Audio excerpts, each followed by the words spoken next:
El canto: fuentes históricas, metodologías de aprendizaje, intérpretes y más. Un podcast semanal de Miguel Bernal Menéndez. Buenas tardes, bienvenidos de nuevo al podcast dedicado al canto, las fuentes históricas, las metodologías de aprendizaje, los intérpretes y cualquier tema que me interese alrededor de este mundo del canto. Un podcast semanal de Miguel Bernal Menéndez. Bueno, hoy con un poquito de retraso por cuestiones obvias de las fiestas, quería volver sobre uno de los temas que a mí me parece más interesante. Lo tengo por aquí, estoy abriendo y es el tema de la ornamentación, puesto que después de mis estudios de doctorado, mi trayectoria también como cantante durante muchos años, he llegado a la conclusión de que muchas veces la música que está escrita carece muchas veces de algo más que es lo que le da realmente la grandeza y lo que le da la variedad. Por muchas veces que se cante Don Giovanni, por muchas veces que se cante la Clemenza di Tito, siempre vamos a encontrar elementos nuevos que van a ayudar a que cada vez que se escucha esa obra sea nueva. ¿Por qué es nueva? Pues por culpa, nunca mejor dicho, de los intérpretes, que son los encargados de darle una vida nueva. Lógicamente, cuando se habla de estilo, a veces se habla con demasiada eh, libertad o demasiada superficialidad de lo que se llama cantar en estilo. Para mí cantar en estilo es cantar según los conocimientos y el bagaje cultural y de aprendizaje que tú has tenido en base a las fuentes primarias. Evidentemente, uno puede hacer una interpretación muy acertada de la música de Mozart en el estilo de Herbert von Karajan. Y está muy bien escuchar una flauta mágica en las versiones de Herbert von Karajan, pues evidentemente no se parecen nada a lo que leemos en las fuentes primarias de época. Pero también está muy bien. ¿Quién puede decir que está mal una interpretación de Bach de Karl Richter? No está mal, es bellísima, tiene un trasfondo, tiene una profundidad que realmente la hace grande, no solamente por su visión, sino también por sus cantantes. Pero es verdad que se aleja quizá demasiado de lo que hoy en día se consideraría una versión historicista. Las versiones historicistas se basan, como he dicho ya en repetidas ocasiones, en las fuentes primarias que dan soporte a estas versiones. Si uno quiere hacer algo historicista, pues evidentemente y hace, no sé, se me ocurre en este momento el Libre Vermell de Montserrat y de repente pone un piano de cola. Pues bueno, pues puede ser muy bonito, pero no es historicista, el piano no estaba inventado. Hago la versión de, no sé, el Libre Vermell de Montserrat y pongo una viola da gamba.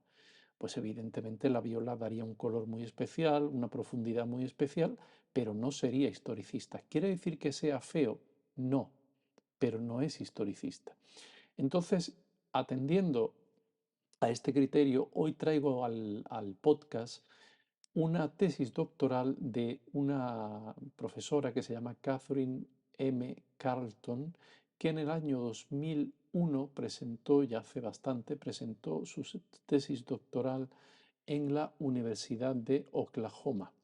Esta tesis doctoral, tengo por aquí el título, se titulaba Improvised Ornamentation in the Opera Arias by Mozart, A Singer's Guide, muy en la línea de las tesis doctorales performativas en las universidades americanas, donde la investigación siempre tiene un objetivo performativo, es decir, va indirizado a lograr una visión particular, pero sobre la interpretación, es decir, este bagaje academicista de investigación siempre va a revertir una visión distinta. Muchas veces caemos en que la música en España, por ejemplo, tiene que estar en la universidad, pero realmente la música que está en la universidad, véase músico, estudios de musicología, En la mayoría de los casos no aporta beneficios directos a la interpretación. Pueden ser cosas, estudios académicos muy sesudos, muy grandes, muy largos, con mucha información, mucha documentación, pero a mí lo que me interesa es saber qué, y en este caso particular, yendo al caso de Catherine Carlton, qué ornamentación improvisada se hacía o no se hacía en el caso de las óperas, de las áreas de ópera de Wolfgang Amadeus Mozart, del siglo XVIII. Yo lo que hice en su día, ya tengo bastantes años este documento, fue leerme esta tesis y extractar algunos fragmentos que quiero traer hoy al canal. ¿Qué hace Catherine Carlton? Coger, por un lado, las fuentes primarias, es decir, los tratadistas, los teóricos anteriores y contemporáneos a Mozart y posteriores también, para ver los epígonos de estos tratadistas. Y luego, por otro lado, coge a musicólogos y músicos actuales que han estudiado este tema. Por un lado tenemos la obra de Tosi, de Mancini, de Agricola, de Hiller, de Corri, de García incluso, y por otro lado tenemos los pensamientos, los artículos de, como comentaré ahora, de Charles McKerras, un gran director, y dos musicólogos, Frederick Neumann y Will Crutchfield. Quería dejaros estos fragmentos traducidos por mí, la tesis está en inglés, naturalmente, traducidos por mí de manera libre. Si hay alguna cosa rara, pues que veáis que no es un documento para publicar ni que esté publicado, simplemente es un documento, como hacemos muchas veces los que nos interesamos por algún escrito, pues traducir lo que nos interesa para nosotros. Eh, Empieza Catherine Carlton. Los cantantes modernos, cuando interpretan música de finales del siglo XVIII, caerían en un error si simplemente cantan la música tal y como está escrita. La práctica históricamente informada necesita en la mayoría de los casos de la adición de ornamentación, apoyaturas en los finales prosódicos de frase, ornamentación en los da capo y cadencias y fermatas. Claro, está claro, es lo que he comentado al inicio del podcast. La música se escribía de tal manera que dejaba un campo muy amplio para la improvisación y la adición, sobre todo, de apoyaturas, trinos, mordentes, mesa di voce, portamento di voce, etc. Finales prosódicos en los finales que normalmente se escribían con dos notas iguales porque no se querían cometer faltas de armonía y que el cantante directamente hacía porque estaba en su formación y porque le daba un valor y una variación a la melodía sencilla. Sigue Catherine Carlton. Unos pocos directores, tales como Charles McKerras, no solo han añadido ornamentación a las obras de Mozart, sino que además han escrito artículos explicando cómo y por qué lo hicieron así. Estos análisis, junto con las grabaciones de estas obras, nos deberían dar sugerencias interesantes para interpretaciones contemporáneas de las áreas de Mozart, de áreas de ópera de Mozart. Claro, Charles Mackerras fue un revulsivo en la interpretación, en la nueva visión de cómo había que interpretar, viniendo de los grandes directores alemanes y británicos, ¿no? Un Klemperer, un Karajan, un Furtwängler, que eran grandes directores, pero que tenían una visión de la música como si fuera algo sagrado, es decir, no se cambiaba absolutamente nada de lo que estuviera editado. Eso sí, la partitura no estaba editada al tipo Urtex, sino que tenía un montón de añadidos. Y la recuperación de los grandes de las recuperaciones teoricistas fue precisamente quitarle a las partituras todo aquello que no fuera original para ver el cuerpo, la estructura original. Maquerras interpretó la trilogía da Ponte, es decir, las bodas de Fígaro, Don Giovanni y el Così fan tutte, con esta visión en los años 70 y paralelamente escribió un artículo en Opera News, la revista de Juilliard sobre la ópera, donde removió todos los cimientos de la interpretación al proponer un montón de ornamentación que él basaba sobre todo en los escritos de teóricos de la época y también en Domenico Corri, un maestro de canto, empresario, director, que en 1800 publica un trabajo en 4 volúmenes dedicado a cómo se interpretaban, es decir, coloca las partituras, pero con la ornamentación que se hacía en la época. Esto descubrió un mundo nuevo lleno de color, claro, porque cada intérprete añadía con su gusto y con su estilo cosas que no estaban en las partituras originales y que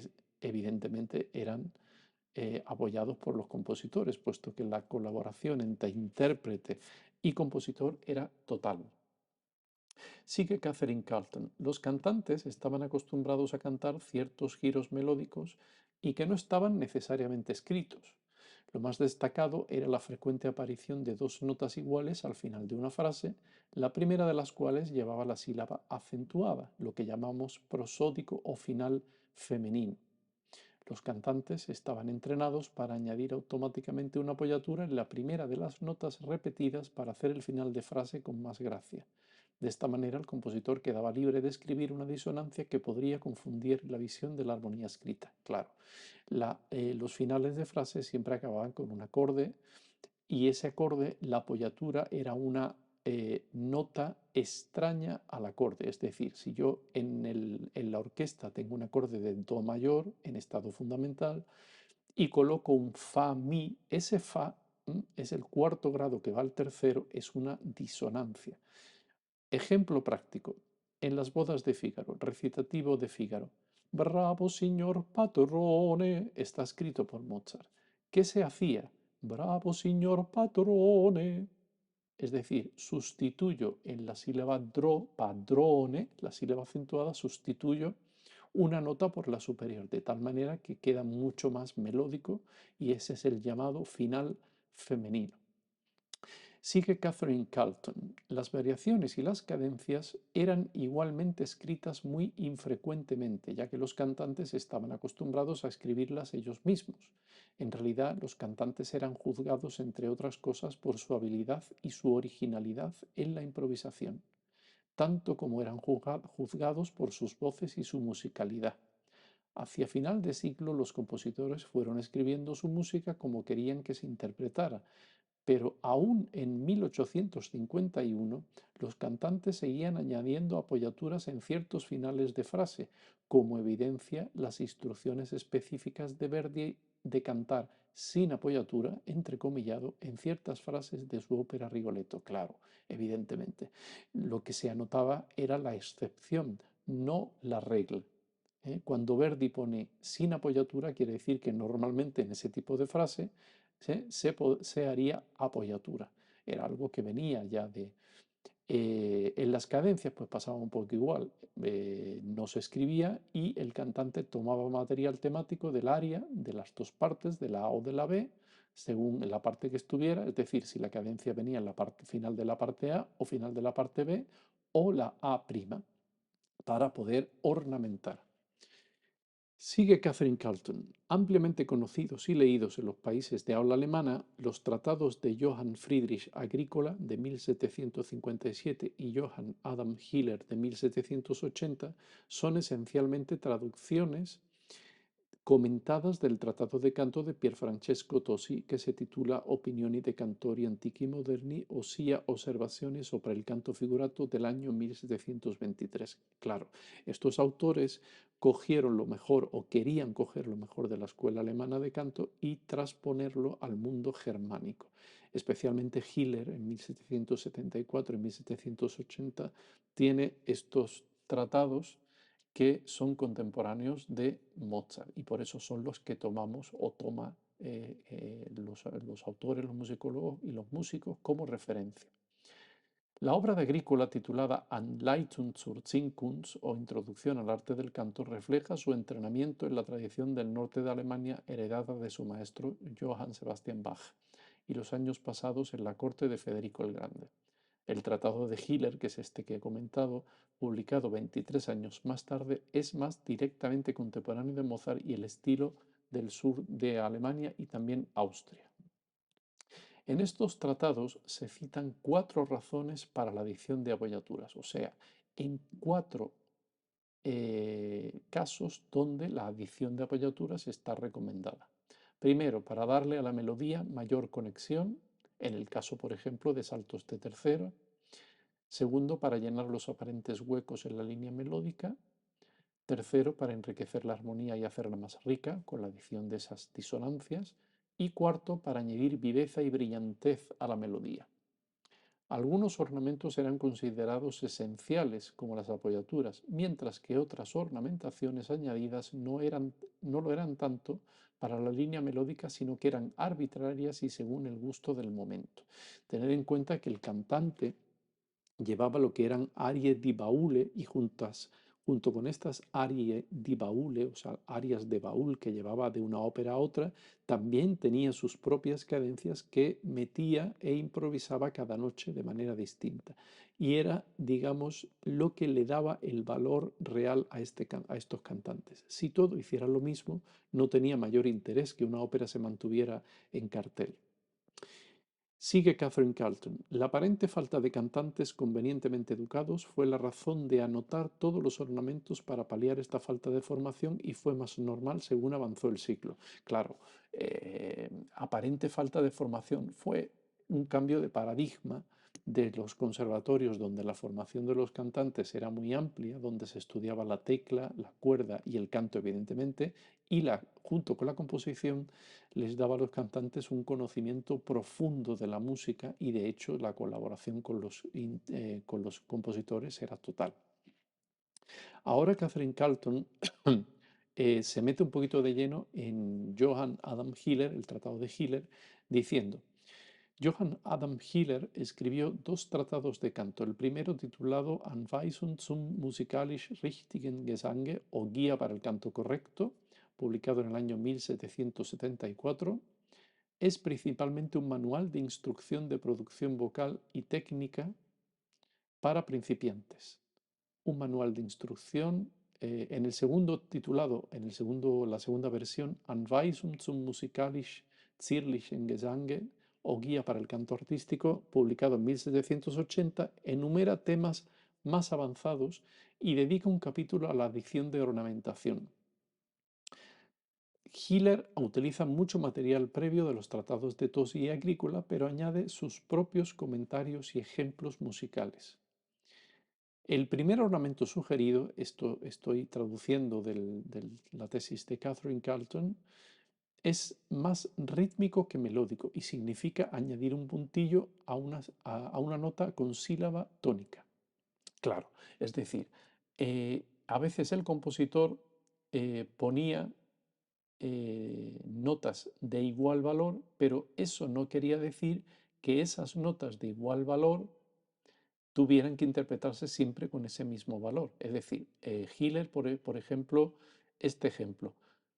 Oh Gott, mein ganzes Leben. Claro, tengo 4 notas iguales. Gott, mein ganzes Leben. ¿Qué hace Hiller? Oh Gott, mein ganzes Leben. Pone un puntillo para darle un poquito de movimiento a esa frase que son 4 negras. Las apoyaturas, sigue Catherine Carlton, pueden ser usadas para enlazar la línea melódica cuando ésta progresa por terceras. Claro, esto pasa igual. Muchas veces la música aparece escrita por terceras, con saltos de tercero y de tercera, y la labor del cantante es añadir una nota que rellene esa tercera. Por ejemplo, rendete mio bene. ¿Veis que hay una tercera? Rendetemi. ¿Qué es lo que sugiere Gile? Rendetemi il mio bene. ¿Veis que yo he metido una tercera para evitar, una nota de paso, perdón, para evitar esa tercera? Las apoyaturas pueden venir desde abajo y usar notas que no pertenecen a la armadura propiamente dicha, claro. Eh, si yo tengo to, te, do, te, do, di, tengo esta frase, por ejemplo. Lange Jagd. ¿Qué es lo que sugiere Hiller? Meter una apoyatura inferior que está a distancia de medio tono. Blanqueyor. Meter una apoyatura para evitar, o evitar, no, darle un poquito de mayor viveza, de mayor color. Las apoyaturas, sigue Catherine Carlton, también sirven para dar más viveza y más lustre a algún pasaje que necesite de mayor riqueza, tanto melódica como armónica. Claro, es lógico. La fórmula cadencial estándar consistía en añadir un trino en la penúltima nota. Sin embargo, casi todas las fuentes están de acuerdo en que la cadencia no debía exceder de lo que dura una sola respiración. Claro, esto es algo que nos sirve para dar con si un cantante sabe o no sabe interpretación históricamente informada. Es decir, si yo tengo que hacer una fermata, la fermata nunca puede exceder lo que nos dé un solo fiato.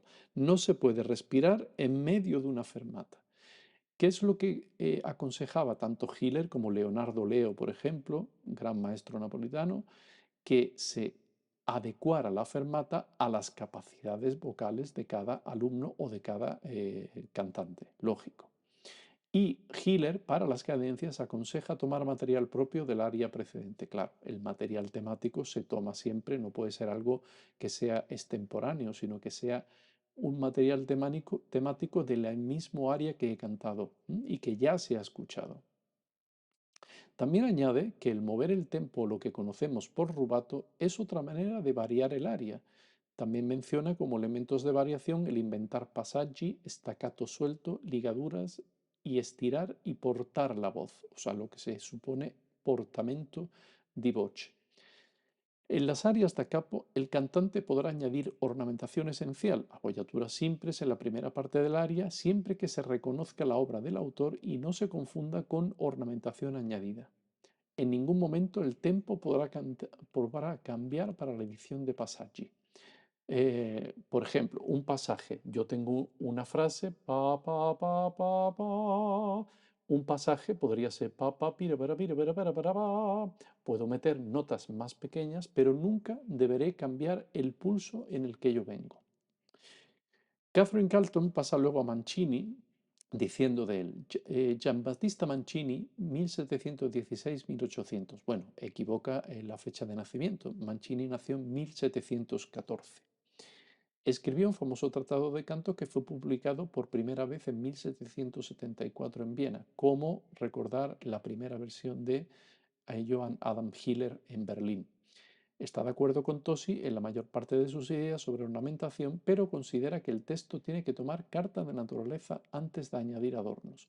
Para Mancini, las palabras que tienen una significación fuerte y dura, como tirano, cruel o implacable, no deberían llevar ornamentación porque arruinaría el buen orden de la exclamación. Es decir, hay que buscar siempre que los afectos estén en función, o sea, la ornamentación esté en función de los afectos presentes. Y cuando estos son duros y crueles, como tirano, cruel, implacable, odio, pues hay que evitar poner ornamentación para no quitar valor a estas palabras que tienen una significación muy potente. El siguiente tratadista del que habla Catherine Carlton es Domenico Corri. Dice Carlton, Corry asevera que para un cantante el interpretar solamente las notas como vienen sería un error. La ornamentación debería estar en función del carácter de la pieza y ser añadida sobre palabras que admitan el adorno sin romper o cambiar su sentido. Palabras de sentimiento como amor, tierno, amable, querido, dulce, encantador, etc. Y palabras como regocijo, risa, placer, alegría, sonrisa, jovial, vivo, etc. son apropiadas para añadir ornamentación, pero no en palabras de sentido religioso como Dios, Jehová, Señor, Redentor, Santo, Misericordia, etc. ¿Veis? Aquí está haciendo hincapié Domenico Corri en la diferenciación del añadir adornos siempre que se tenga en cuenta el afecto presente. Igualmente, las figuras rítmicas no necesariamente, perdón, han de ser cantadas como vienen escritas, lo que ya vimos en Hiller, pudiendo ser alargadas por motivos expresivos. Muchos intérpretes modernos consideran, sin embargo, que las prácticas de ornamentación de Corri son excesivas. Esto lo dice Catherine Carlton, y como en el Aria voi che sapete de Mozart, exageradas e innecesarias. Corri no duda en sustituir su ornamentación por la del compositor. Que sus adiciones mejoren el original es cuestionable, pero lo que no se puede dudar es que forman parte de la práctica vocal del siglo XVIII, claro, evidentemente. O sea, nos puede gustar más o menos, pero si Corri lo anotó, quiere decir que los cantantes lo hacían y muchas veces con la aquiescencia del compositor. Ahora bien, puede encontrar un director que no le guste para nada y que uno añada apoyaturas o que cambie, meta un pasaje dentro de una frase. Esto ya es otro tema. Es el comentario que hablamos de Gardiner contra Klemperer o contra Karl Richter, ¿no? O sea, un Bach de Karl Richter y un Bach de Gardiner no tienen nada que ver. Ambos son bellos, pero el eh, paradigma musical y vocal es totalmente distinto. Luego sigue Catherine Carlton con Manuel García.